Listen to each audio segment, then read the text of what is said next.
Katerih sošolk in sošolcev se najbolj spomnite? Ja, tistih najboljših in najslabših, povprečnih gotovo ne.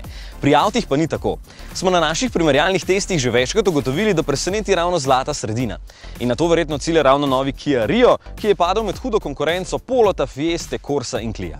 Oblika je bolj konzervativna kot prej, celo značilen tigrov nos so zmanjšali, izstopajo pa spredaj luči in pa spodnji del odbijača. Zadek so očitno oblikovali v petek popoldne, ko se jim je že mudilo domov in so bili hitro zadovoljni. Ni grd, izstopa pa tudi ne. A ja, Rio je zdaj 2 cm daljši. Zadeve se spremenijo znotraj, kjer je vse lepo oblikovano, mogoče materiali niso tako prefinjeni kot pri konkurentih, ampak so čisto ok.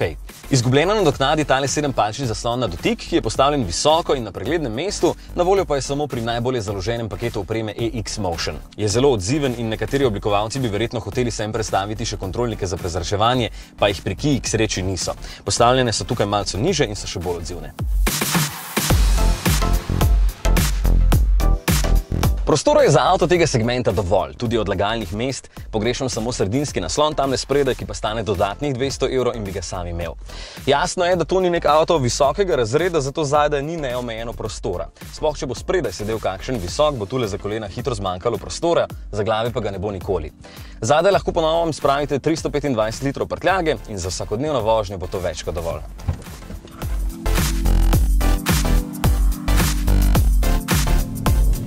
Kia precej napreduje še na področju vožnje. Vedno pograjamo občutek na volanu, tudi tukaj se mi zdi v primerjavi s tekmeci še vedno malo odsoten, je pa bistveno boljši kot prej. Bolj odziven je, voznik dobi več informacij, pravzaprav je dosti boljše celotno podvozje, precej udobno in prijetno.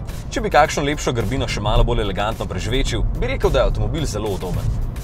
Za pogon tega belega izstrelka skrbi 1,25-litrski štirivaljnik, ki ni prisilno polnjen, zato da od sebe 61,8 kW, torej 84 konjev in 121 Nm navora, kar je dovolj za slabih 13 sekund od 0 do 100. Dobro, res ni precej bliskovit, je pa toliko moči za takšnega malčka čisto dovolj. Bolj me moti, da se menjalnik stalno zatika, ko prestavim vzvratno.